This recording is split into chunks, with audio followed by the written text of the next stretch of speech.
there was this cute little closet. And I said, I'm going to build a prayer room for Will. Let's build it for him. Put a little rug, put a little altar, put the little oil, put the Bible. It was really cute. Put the little rope lights so it beams against the wall. And it was cute. Little did I know that when Will was at work 16 hours, that I would be the one in that prayer room bawling my eyes out because I am over here wrestling. I don't want a baby. And this is me talking to God. I am not ready for a kid.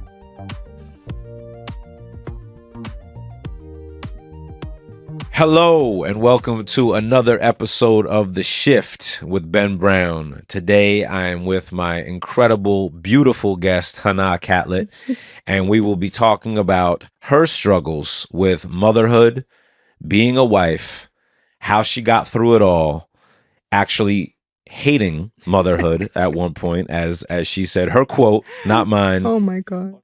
I don't know if I've ever heard any woman say, I hated being a mom. Hated. And I know that's a strong word, and I'm on the other side of it now, but it was hell. And I think because oftentimes you're celebrated at the wedding, right? They come to your wedding. They'll buy you the gifts and they'll come and they'll wear the nice clothes and they'll eat cake with you and have sangria and have the food and celebrate you for being married. And then they'll show up at the baby shower and celebrate you. Oh, you're going to be a mom. Yay. And you got the balloons and the gender reveal and all the beautiful things. But nobody ever really pulls that young woman or man aside and sits down and says, hey, let me prep you a little bit for what's about to happen and what this could be like for you. Nobody. I remember Will would say, you need to talk to women, talk to older women, ask them questions. And I would try, but nobody was honest. Nobody was vulnerable enough to tell me, like, what are the struggles, right? And it was very surface information. In the marriage, you got to be a team player, all the surface stuff that I'm just like, that's cool. I already know that, but prep me for the real, give me something I can use. And I remember just feeling very overwhelmed by what was required of me physically, mentally, and then spiritually was just like, what was that at that time? I'm like, there's nothing. It's just God, get me out of this, right? What did I do? I think I set myself up. I think I made a mistake, even though I knew I was supposed to be married and I was supposed to be a mom at that time. I knew it. I couldn't run from being a mom. I always knew that's what I would be. I always knew I would be a wife. But there was something about having to carry it all as a woman, that role of being a woman, that was very exhausting and kind of it made me feel like the life was being sucked out of me. And I'm like, why do people want this? This is horrible. Mind you, my husband's career is taking off. So a lot of the times I'm by myself. Right. Just me and this baby. Didn't think it would be like this. Because, I know he did an acting. But I didn't know, he would be acting. Right. Okay. He's going to blow up. Right. I mean, I knew he was great. Right. I saw it. Right. But the speed, it was just like, I didn't sign up for being here by myself with this baby 5 months at a time. That was crazy. Yeah. And I didn't have to work. And it's so funny because I'm like, you prayed and you said, this is the deal I made with God. I love making deals. I said, look, if you want me to have a baby, I'm going to have to be a stay-at-home mom. And Will would have to have his first movie by then because I don't want to work. Right. And that's exactly what happened. But then I'm in it. Right. And then I'm like, I asked for this. Here it is. But it is still very lonely. And mind you, I don't have a mom around. There's no tia. Right. There's no tios. Right. There's no abuela to come and watch the baby. It's just me and it's just Will. And I think a lot of new couples struggle when you're just in isolation. It's literally just you. All your friends are having kids at the same time. So there's no village. There's no tribe. Back in the day, we were raised in tribes and villages. All the other women, the women took care of the children together. So it was just very isolating. And I think now that I'm understanding the neurodivergent part of myself, it was always overwhelming. Break that down, the neurodivergent part. So they say you have neurotypical brains and they can have a task 1, 2, 3, 4, 5, carry it out, no problem, check, and move on to the next thing. The neurodivergent brain looks at everything as a grid. And for me, I can see something, but I can see the whole entire picture. And though I have 4 tasks, them 4 tasks was like 8 tasks, because in the one task it's like You are it divided preaching to the choir. So that is me. because they say an person with ADHD has a neurodivergent brain, and for me it's like I need structure. I don't need interruption. I don't need loud sounds. I'm overstimulated by a lot of activity and a lot of people. Yeah, so let me have a couple kids. and then I threw kids on top of that. And I'm like, there's something that's not right. I don't think a person can hate motherhood this much. What's going on? Did you start hating it during pregnancy, or was it after the kids were born? By 6 months, I was like, this is nice, but can this baby come out at 6 months? And then after her, first of all, I didn't have a normal delivery. It was, they call it an episiotomy, where you have to cut that cervical lining for her to come out, because she had a nuchal hand and she was like this. So she was not coming out. So I went from in the tub to quick surgery. That was traumatic. Wow. And they cut the lining of the cervix, she's out, and then it was like, what the hell just happened, right? So that's very traumatic, the pain. I had early contractions with her. It was a lot of physical pain. So for me, it's like, let me heal from the trauma of that delivery first. Mind you got to breastfeed right away, and husband's got to go to work. So it's just you. It's just you and this baby, and you're learning for the first time. And it's just like, what is this? It was just so difficult. And I remember people would be like, when you having the next one? And when I tell you, I want to slap the mess out of every single person that asks, because it's like, you don't even know what I'm going through. What makes you think I want another one of these? Right. What is wrong with you? Right. Rather than jump to that, why don't you ask me how I'm doing with number one? How I'm doing. Right. Oh my gosh, you want another one? No, I don't want that. So I think for me, I'm just honest about it, because I don't know how to be fake. And I don't necessarily think of motherhood as this whimsical fairy tale thing. And I feel like so many people romanticize it. And for some people, it's that, because that's their dream. That's what they want. Right. But for me, it's like, I am a darn good mother. Yeah, I know you are. I'm a darn good mother. It's my nature. But I don't necessarily romanticize motherhood, because it's a lot. It's a lot, especially when you're working and building and being a mom. Now, if I was just a stay-at-home mom with nothing else going on, great. I would ace it. Great. Right. But that's not what you want to do. It's not how I'm made. Right. I just haven't been given that to do. Right. And I'm okay with acknowledging that. And I used to really look at like Kim Kardashian and wonder, how is she doing this? Right. But then you have motherhood at this level financially, and then you have motherhood at that level financially, where you can afford to delegate and the help. And we had a nanny before she moved to Illinois, and that was wonderful. But she's gone now. So I'm like, do we even want to do that? They're in school. Do we need another nanny? So like part of it is, and this is what I say. I've watched all, 4 or 5 seasons of Bridgerton. Okay. And I've watched the show over and over again. And while everybody is like loving the dialogue and the writing and the romantic scenes, I'm looking like, oh, this is how I set my life up. They got house staff. Each kid has a nanny. And the mother's job is to raise her kids and throw balls. Because every role is delegated to someone. So a mother right now who doesn't have all those roles, they don't have the cook, they don't have the cleaning person, they don't have the nannies for the kids, they don't have the driver. They're every single role in the house. And I literally looked online, what are the roles of a house staff? Like, what were those things back in the day? You had the bellboy, the valet, you had all these things. And I'm like, no. All of that is me.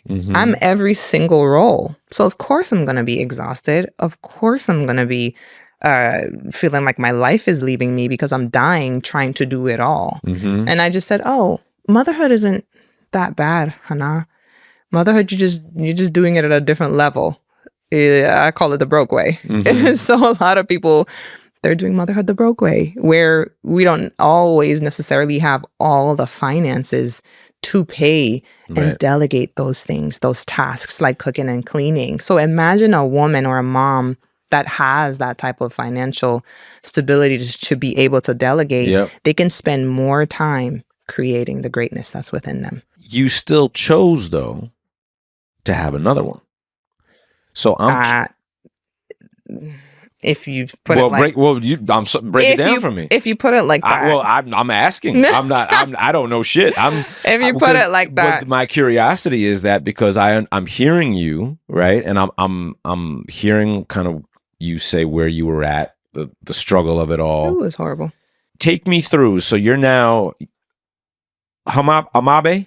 Hamabi is 7. Hamabi is 7. First child. Yes. And Mayele is your son. Yes. He's your second. Yes. The age difference is what? 4 years. There. So he's 3 and she's 7. And she's 7. Okay. So you're having these feelings with Hamabi. Yeah. Of all the things that you just said. I'm struggling. This is a lot. Will's on the road, oh my God, doing the things he's doing. I'm trying to handle all this. I didn't know it was going to be like this. I'm a single mom sometimes. And people in the comments don't even come for me with that, because there's a whole long thing that goes around this single mom, but you got a husband, you got a man. I get it. Right. But there's sometimes you got to be a single parent doing all the things. That's what I mean by single mom. I know. I understood what you're saying. Yeah. Let them come. They don't. If they come, they come. Okay. I got your back. So now take me to the choice, or whatever you want to call it, to have Mayele. A second? Yes. There's a thing about you as a true spiritual person. Meaning one that has intuition, one that can hear and connect to God. There's a knowing. It's not like a guessing. It's not like I'm choosing. There's a knowing of a timing of a thing. And I remember since 12, I knew I would be married. Didn't know what it would look like, what it would do. But it's like, okay, you're married. Don't you think that at some point you're going to have a baby at least a year out from now? Like, this is the moment now where your vows, you said that you will help establish his legacy on earth. You said that out of your mouth, right? So there's a moment where you know there's going to come a baby. And I remember having this fight within myself, like, I don't want kids, because I saw my aunts, mothers, grandmas struggle to raise kids. And even if they had a man, they were doing it by themselves. And I never wanted that. And Will said to me... And yet you said you knew you were going to be a mom. I knew it since I was 12. So you were holding space for two things. And Will says, well, you got to think about, why are you thinking that you never want to be a mom? It's not because you're not a great mother, or that you don't love motherhood. Is what you saw that made you make a law within yourself that you're never going to want it, because of the version of motherhood that you saw. Right? Because I could have grew up seeing wonderful motherhood. That's not what I saw. So I immediately, since a kid, was like X'd out. I don't want that. I don't want the struggle. There's a law within me that says I'm not doing it. So now comes a time where I can feel it. It's almost time for a baby. And I remember going on Instagram and I'm looking at little girls and they're brown with this big curly hair. And I'm just like, I think I'm having like mother feelings. This internal clock stuff, is this real? Like the baby fever, is this real? But I started to be obsessed with little girls. And I'm looking on Instagram and I'm like, I'm feeling feelings. Oh my God. Is it about to happen soon? And mind you, I knew that it would never be like a oops. It would be like, no, we're doing it on this night, at this time, at this hour.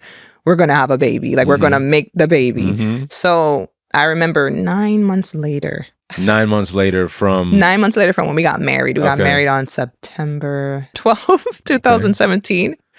And we were in Atlanta because Will is filming at this point in time. Love Is. Right. And that's on Love Is. And we're filming it. And we were spiritual people.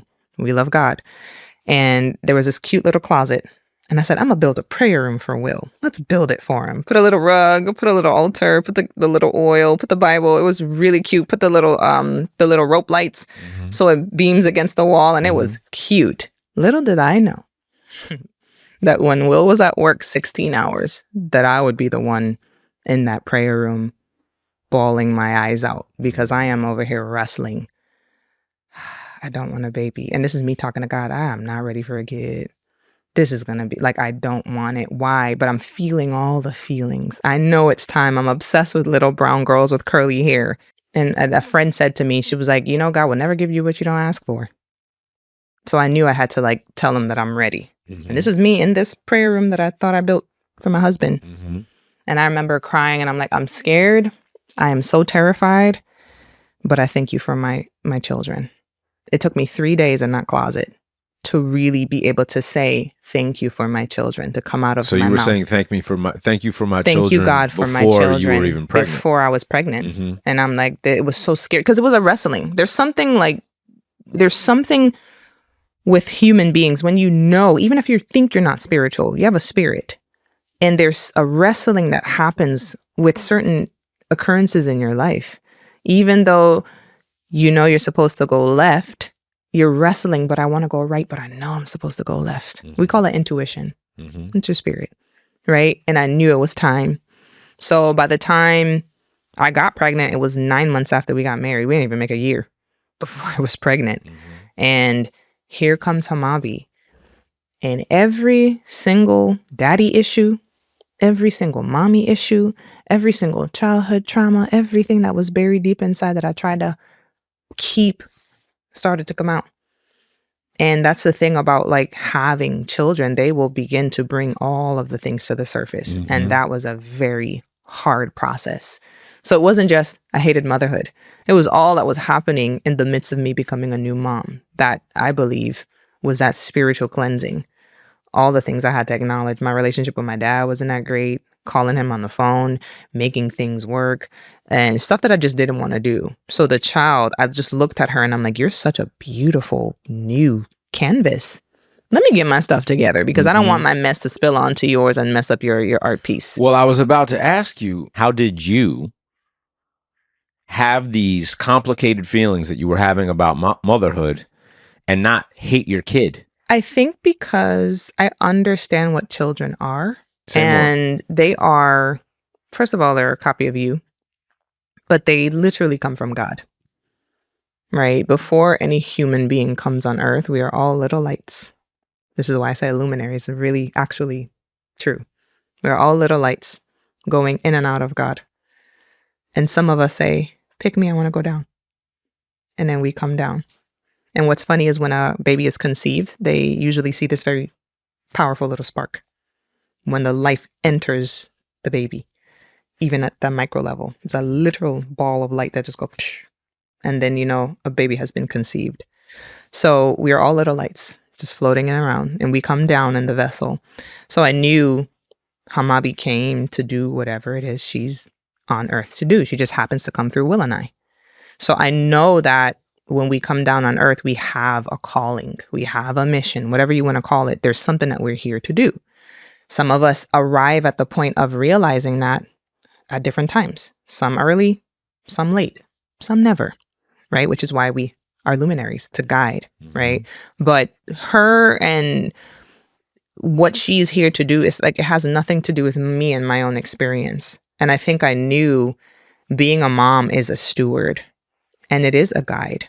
And I can't want to have my ideas or my impressions on this child, right? She's her own being. They come sovereign with their own personality, their own likes and dislikes and their own thoughts. And now that she's 7, it's like, wow, you're truly your own person. Right. There's reflections of you, of me and your dad in there, but you're Hamabi. Right. You just happen to come through my womb. And all I have to do is identify why you're here and help guide you to that goal. But it's like, I don't necessarily think I have even the right to hate the kid because the kid didn't necessarily have anything to do with like how they she got didn't put here. that on you. No, right? And that's my stuff. And a lot of us parents, we project onto our kids and we mess them up. Well, I think that probably a big reason why you were able to not project it onto your kid was because you were actually willing to face the feeling that you were having. If a woman or a man is not willing to acknowledge their struggles and be open about their struggles as a parent, it's probably going to come out sideways in a number of ways. And I would imagine one of those ways is going to end up being treating your kid like shit. Okay. As we both have experienced in our childhood, our parents projecting things, right, that have nothing to do with us. But then we think that it's us. Right. And I remember doing this exercise, I call it weeding the garden, where you have the intrusive thought and you kind of dig, right? Just like you made your mentee do. You kind of dig to get to the root of it. And I remember every time I would get to the root, I would be like, oh my gosh, This had nothing to do with me. This one didn't have anything to do with me. That was my dad's idea. That was my mom's insecurity. That was my aunt's terrible comment. And I thought it was me carrying it the whole time. Nothing to do with me. So then you can like release it. Right. And then the freedom comes. But that's what a lot of parents do. We want to project onto our kids what we never got to do or accomplish, where we were insecure and we weren't good.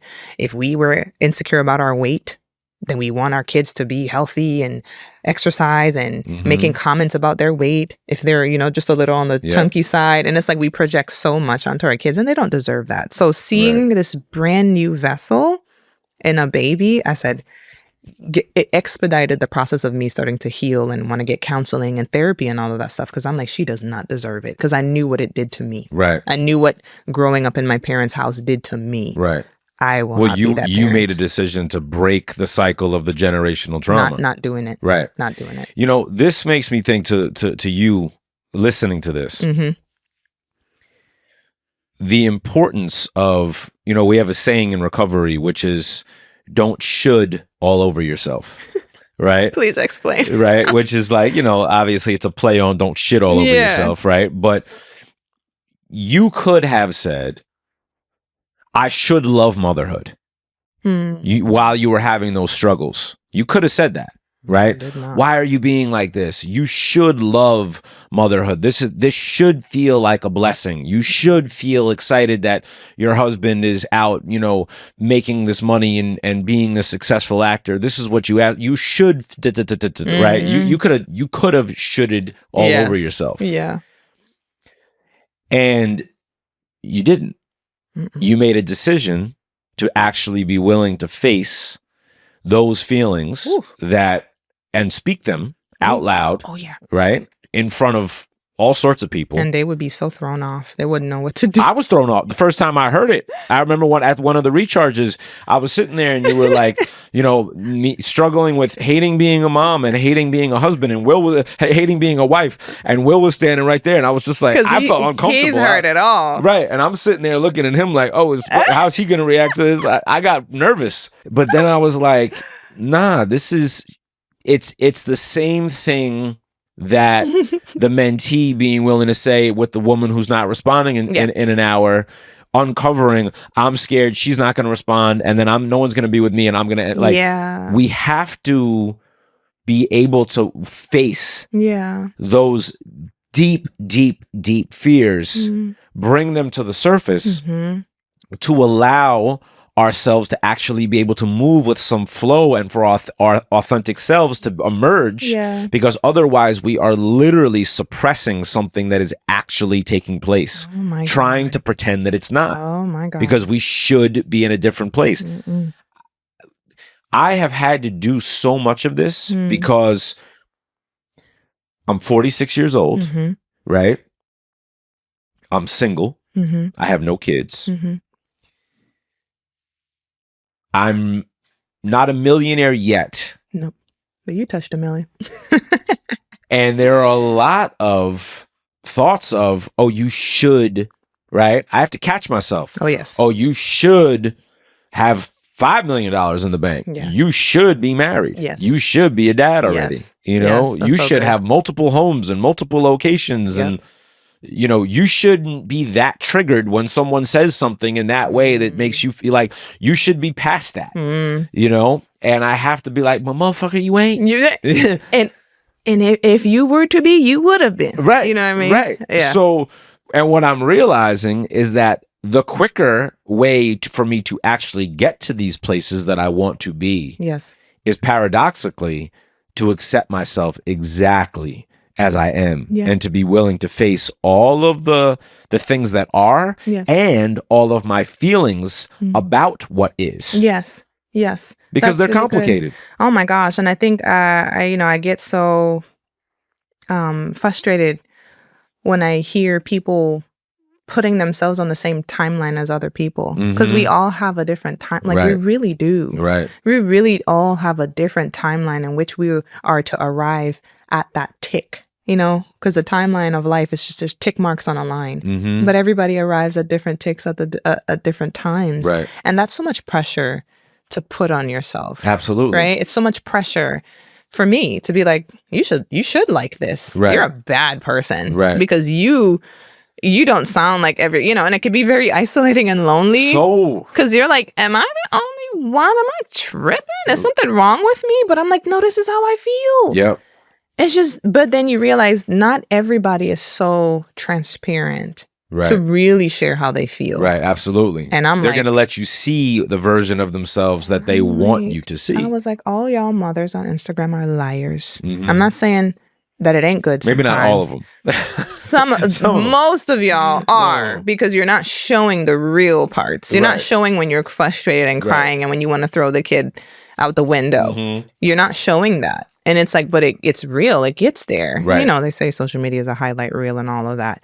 It's great. But what about women like me who are experiencing these feelings? What do we do? Who do we talk to? Right. That's why I love me some Emma Grede right now. Mm-hmm. She is going to keep it real about motherhood. And everybody wants to drag her across the water talking about she's a 3-hour mom and really misinterpreting what she's saying. Mm-hmm. And I'm like, no, for me, I feel heard. I feel seen. Right. Wow, somebody with the, is it cojones? Right. To say it. Yep. Even though she don't got no cojones. Right. But she, she got the uterus. The metaphorical cojones. She got the uterus to say it. You know what I mean? Yeah. So it's like, wow, but I feel relieved when she's expressing her experience with motherhood and business, and I feel seen and heard. Mm-hmm. So it's just, and I think the conversation is getting more normal, but it's like normalizing it to the point where I don't feel like I'm such a strange unicorn. It's like, that's just how I feel. Right. And I know that it'll get better. Like, it's gotten a lot better now that they're older. They can dress themselves like they are in school. They can express thoughts and feelings. My body isn't at service. Like, they don't need me for much, just to cook for them and love them. Mm-hmm. And it's like, oh, it's getting easier. But people would say that, oh, it'll get easier. It'll get easier. And I'm like, I don't know. I don't have faith that this will get better. But now I'm on the beautiful side where I'm seeing them exemplify things that I've instilled in them. Mm-hmm. How she'll care for her brother. How he'll reply, I love you, mommy. Thank you, mommy. He's such a mannerly little 3-year-old. And he'll pick up stuff and care for her sister. And I'm like, that is rewarding. Now it's getting good because it's rewarding. And it's not just take. Now it's giving back. So there is a period of time where you are at service and you are giving. And I tell young women who are so excited about being a mom, just be willing to sit down for a good 2 years before you feel like you have your normal self. And it's not like you're going to ever return to that version of yourself. You become new with every child, every chapter of your life. But know that you give it 2 years. Because a lot of us, we want to be doing all the things. And you can. Mm-hmm. But you also don't want to miss those moments when they're growing up. Those very precious, like 1-2 years. You want to be able to be a present mom. And I very much aim to be a present mom, no matter what I have going on, no matter what I'm building. So it's just about normalizing the conversation and finding, I'm like, where are real women at that's going to really tell me the truth? Because I feel like I'm the only one. But I know I'm not. So I have a question for you to what everything you just said. So to women that might find themselves in a similar let's just call it a similar relationship dynamic that you were in with Will, where you're a young couple, you're making a decision to have a child. Yes. The mother is deciding that the father is working a lot at whatever he's doing, right? Actor, business, whatever it is. And the mother is saying, okay, these first couple of years, I'm going to hold it down, right? And I'm going to be a stay-at-home mom, and I'm going to make sure the kids got everything they need, and you go out there and you do. What would you say to any thinking about, because I'm finding myself as a man listening to you, wondering how, if I was in that scenario with my future wife, how could I be supportive to her while simultaneously being really busy with the professional life? How can I do my best so that she feels that feeling of loneliness and isolation as little as humanly possible? Yeah, that's really good. One thing that we've passed around in our friend circle, it's a book. I do not remember the name, but I think it's a book that talks about what a man experiences during pregnancy, because it's always about the woman. But this is what the man experiences and how he can best help support her and all the stages that she's going through. Because a lot of men enter it with no knowledge. They don't know anything. They just think she's crazy. She's hormonal. Oh, she's pregnant. Right. No, you got to learn. And, what was helpful for us was getting those apps that you sync them so he can see the baby's the size of a grape. The baby is the size of a cantaloupe. Like, you can see the stages and what could be happening possibly with the mom, her emotions and her feelings, so that you have the understanding. But a lot of men, I don't believe, take the time to learn about what's actually happening in pregnancy and what she's experiencing so that they can best support her. It's just like, she's pregnant. Okay, cool. I'm a support, but they need to learn. You need to have the knowledge so that when she's having a day, you can recognize, oh, she's having a day because this is the stage she's at and this is what's happening to her mind and her body. Deeper understanding. Just get the information. And then that makes a lot of sense. Yeah. And then a lot of times, when you're married and they want to give you money for a house or whatever, it's like, get a nanny fund. Put money towards some help. You're going to need a postpartum nanny, because that is the toughest part. And so many marriages end or break up during that postpartum pregnancy. Right. You'd be shocked at how many men cheat and all the things that happen at that time because of how hard it is for the couple, especially if you don't have that help. And we had a postpartum nanny from Mayele. So while we sleep, she's up all hours of the night. She's feeding, she's changing. She'll come, I'll nurse him and I'll put him back. And it was night and day. From that first time doing it by myself with having a postpartum nanny, but I never knew about what that was. Right. That's nothing that we do. And then he went straight from having a postpartum doula, to now a nanny. So then I had that help. So I was able to see, I call it the broke way, and then the financially stable way. And it was night and day because you're supported. And then this woman understands what you're going through. So you have like this mom, and when Will would go, it's me and Mama Grant. And she is feeding me. She cooked me breakfast. He's able to sleep. I'm able to sleep. So it's just like, get those things in order because it's going to save you and her, your brains, your mind, and your sanity. But these are the things that I wish somebody would have taught me. I learned at the second kid, but that's to me how you can best prepare. Learn what she's going through and get the help set up from the time that baby comes home. And you have no problem. From the time that baby comes home, have it ready and set up, do your research. And from postpartum doula, and the nanny right there. And it's worth it. It's worth the money, So let's talk for a minute about the struggle with being a wife. Okay. Because you mentioned that as well. Oh, yes. And I take it from what you said to me before that you are also on the other side of that, which is... Took me 10 years. Right. Okay. So took me 10 years. What was the hard, aside from just the part about being alone while Will was out there being a movie star. Yes. What was the toughest part to be a wife? Well, I think for me, being a wife was hard because of the dynamic of my dad and I's relationship as a child. I think around the age 14 is kind of where it got a little tricky because him and my mom were starting to be like more and more shaky. And there's something very important about a girl and her father's relationship, right? That now prepares you for being a wife. And if you have a good dad, and my dad is wonderful, him and my mom just had stuff to work out that had nothing to do with me. But when you have that great father-daughter relationship, you are more likely to be successful in marriage because you understand the dynamic of man and woman. And if you see your dad being a wonderful husband to your mom and your mom being a wonderful wife to your dad, it's already modeled for you. Right. And there's no guessing. Right. If you just don't want to do that, great. But it's modeled. And Will always said, I have the grace for marriage because my parents are still married. Mine broke up. So for me, it's like, no, quitting is an option. Right. It's an option. Absolutely. And every time it got hard, I'm like, I'm ready to jump ship. And he would always say, get on the boat, Hana. Right. Get on the boat. I'm like, I am on the ship. I married you.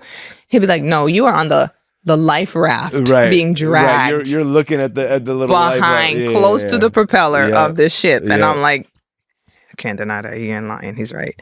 But it was so emotional. And Will's going to see it. He's so authentic. He's so real. And I don't think I was ready for the level of person that he was. He will call you out and tell you what's happening on a spiritual level that you may not be ready to know. Oh, he called me out the first time we met.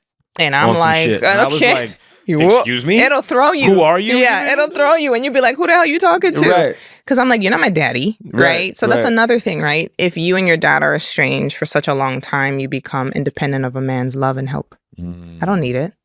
Right. Who are you talking to? You know me as gangster. Like, Right. I'm a gangster from the Caribbean. I'm Afro-Latina. I'm Kenya. You can't tell me what to do. Right. Me? Who the hell are you? Like, literally, that was my attitude because I am a thug. Mm-hmm. You know, I've just become more refined. Right.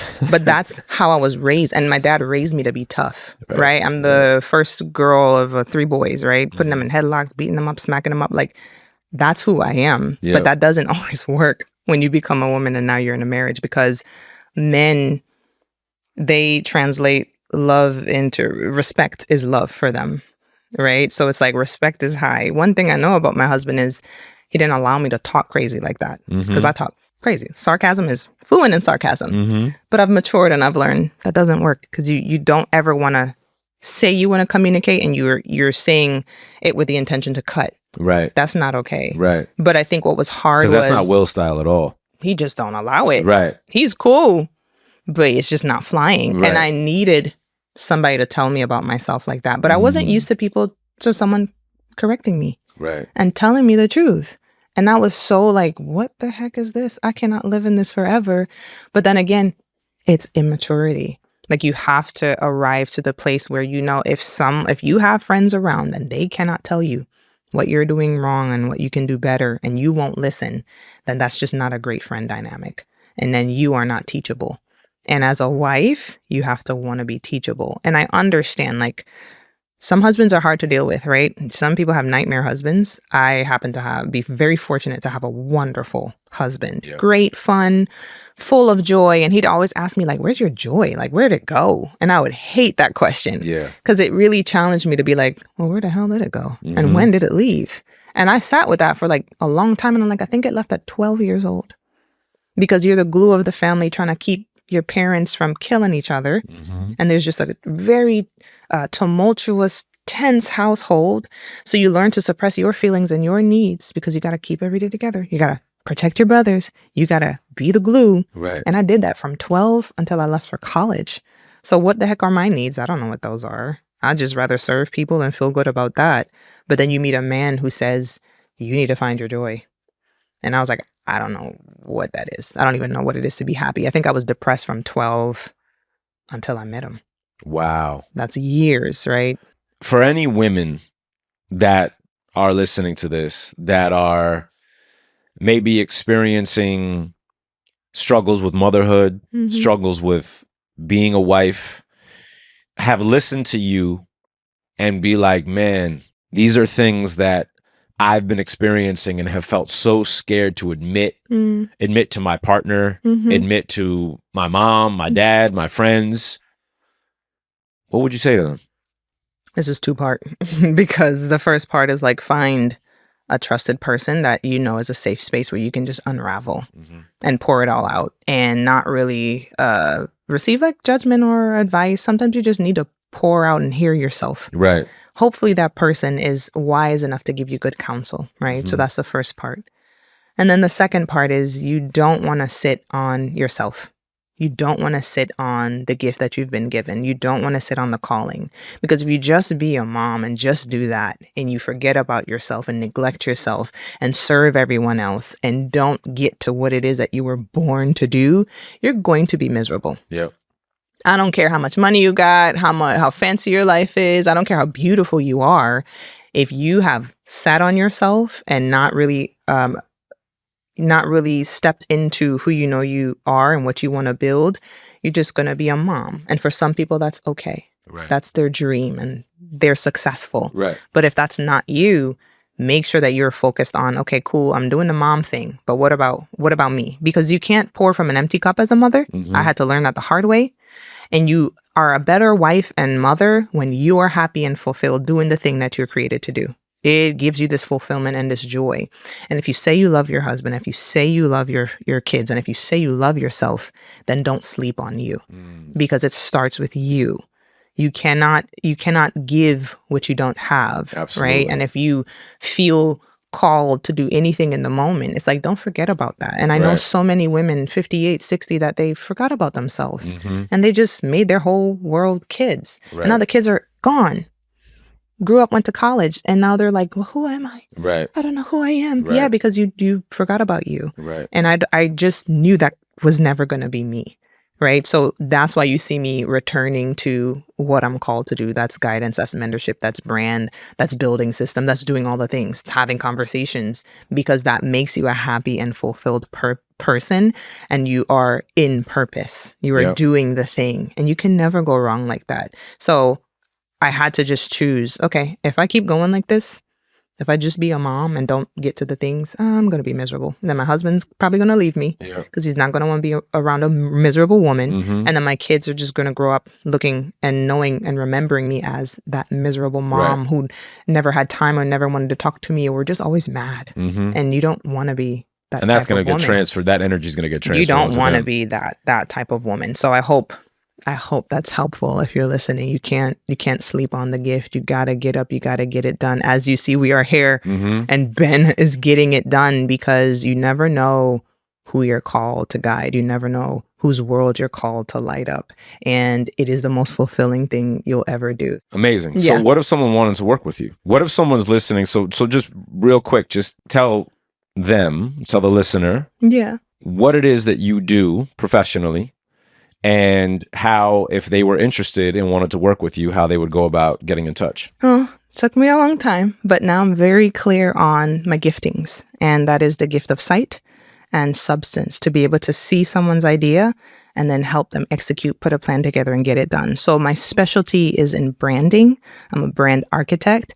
And when it comes to brand, I go deeper than the surface things, not the logo Yes, or you the do. aesthetic. It's about the foundation, right? Mm-hmm. Who are you? Who are you called to serve? What is the brand enemy that you fight against? What's the brand cause that you stand up for? And that's both personal and business. But I'm a brand architect with this added layer of the accountability, Mm-hmm. right? And I love helping people with their personal brands because it is the easiest thing that you can leverage. Mm-hmm. It is the easiest money that you can make just being yourself and just being business minded and finding out what kind of opportunities you can create with just being you. Right. And then we have kind of like what we did, the accountability sessions, Yep. but hanacatlett.com and at Hana Catlett on Instagram, and just DM me. I'm very personable. I might just talk to you through the mic and be like, hey, how you doing? What you working on?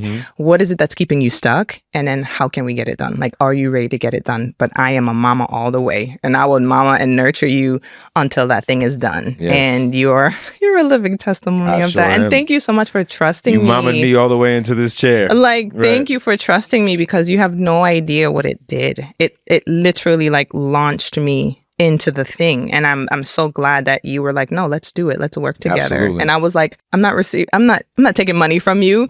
But then it was like, no, because you have to now receive that Yeah. to make it real. You know, Yeah. it was a transaction, and it's just shifted my whole life. Amazing. This darn shift word. Amazing. Yeah. This word, this shift is crazy. But yeah. Well, thank you. You're welcome. Thank you so much for being here. You're very this is welcome. truly a blessing. It is. That's it, y'all. The Shift. Love you. Peace.